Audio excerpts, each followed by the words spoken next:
to wajen da shi miji zai canja, bari mu fara na wajen da zai kashe kuɗi shi ma. Na farko tukunna kamar yadda muka yi magana, matarsa ya zama cewa yana kula da ita, zai so mata tufafi masu kyau ya kawo mata.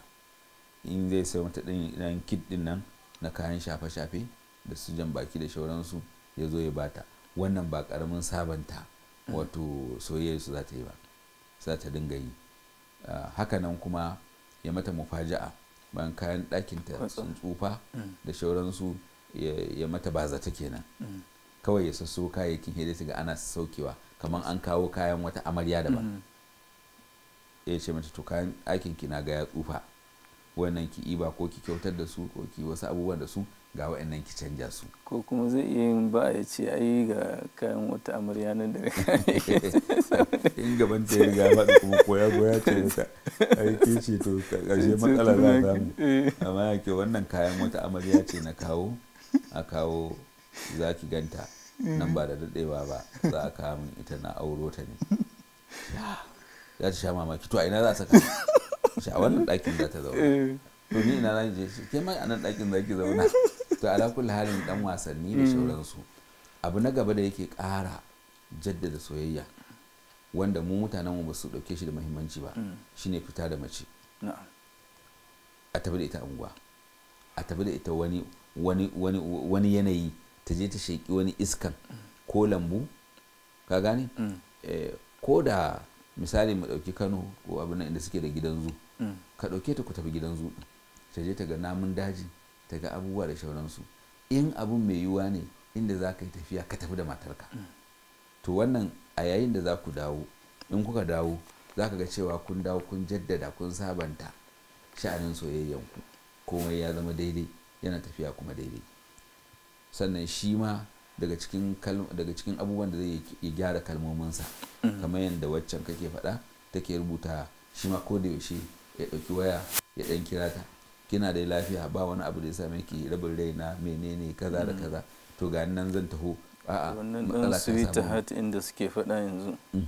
Mene? Sweet heart. To ni ma za ka koya min, saboda yanzu idan muka gama shirin nan sai mu je kai ka dan koya min su, sai in kirawo. Ana sweet heart, wani only one, wani menene dai ga suna abubuwa.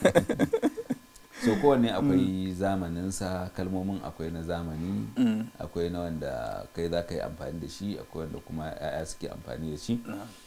Amma abin da nake so in ce shine a koda yaushe namiji ya tausaya wa mace, ya gane cewa wannan baiwar Allah miskina ya ɗauko ta ya raba ta da gidansu, ya kawo ta nashi gidan ya aje. Wani yana da tsanani hatta gidan iyayenta ko 'yan uwanta yana hata, shi sa ka ga mace ta fita sai ta je ta walawa saboda ta riga ta fita ta tafi wani wuri, in ta dawo ka ga ta dawo da nishaɗi. To ina kuma idan kai ne ka fita da ita, ka fita da ita.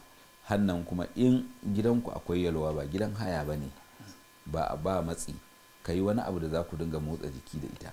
Ko da irin bol ɗin roba na yara da suke wasa da shi, ka ɗauko ka jefa mata, ta jefa maka, ko kuna zaune tana can kana nan, ka jefa mata, ka tafi ka jefa maka. Wannan ma ba ƙaramin tada wato ƙara karsashi yake yi ba. Yawa ya zama cewa akwai wani wasa tsakaninku, kai zama tsakaninka da ita, ina abinci na, ina ruwan wanka na, ina kaza ina kaza. A'a, akwai wasa da dariya, akwai kuma kalmomi masu daɗi, akwai ɗora hannunka akan kafaɗanta.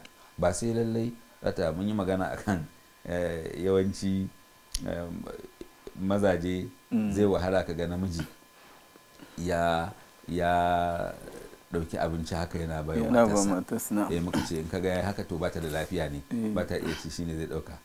Kamar yadda ka bamu lissafi, ka bamu labarin wani da abokin shi, abokanansa kullum ya ga ya kawo matarsa wajen aiki, sai su ga ya je ya buɗe mata kofa, suka dinga murna cewa ai ke kan mijinta alhamdulillah yana ƙaunanki. Sai ai kofar ce ba ta buɗuwa ta ciki, dole sai ya fito ta waje. To kai in kana da wannan daman ka buɗe mata kofa, me ne ka buɗe mata kofa, ce shiga, sarauniya ce ai. Manzon Allah sallama ya kira su qarur rifkan bil qawarir. So wannan matar taka tafi gol daraja, komai tsufanta, to ka mai da ita wato ta fi gol din a wurinka. Tai malam daga cikin abubuwan kuma da ake ganin cewa yana ƙara karsashi din shine biyan bukata tsakanin ma'aurata ko wannan dama yana ciki dama ai wannan shine kusan ginshikin aure din. Yawanci idan aka jima sosai ana kosawa da juna to ta wannan hanya za a iya dawo da soyayya da abun na a tsakaninsu. Babu shakka kodayaushe ba sai lallai biyan bukata ma na jima'i tsakanin mace da namiji ba. A'a kawai za ka fita ka sumbaci kumatinta ko ka sumbaci goshinta ko ita ce sumbace ka ta ɗan rako ka har bakin kofa sannan ta koma ko ba ka ba ne haka gawa ka ce na komo ana yi mantuwa ka yi mantuwa ne a fuska ki kawai nake son gani koma na kalla kawai na juya na koma. Wannan tasirin da zai mata sai tona mata wani abu na soyayya a cikin zuciyarta a mayar a rufe wanda zai daɗe ana amfana da shi. Kuma wannan za ka yi karka yi shi a ɓoye yaranka duk suna gani su ga yadda uwarta da ubanta suke soyayya don haka idan ta je gidan wani ita ma za ta yi ƙoƙari ta gina wannan soyayya.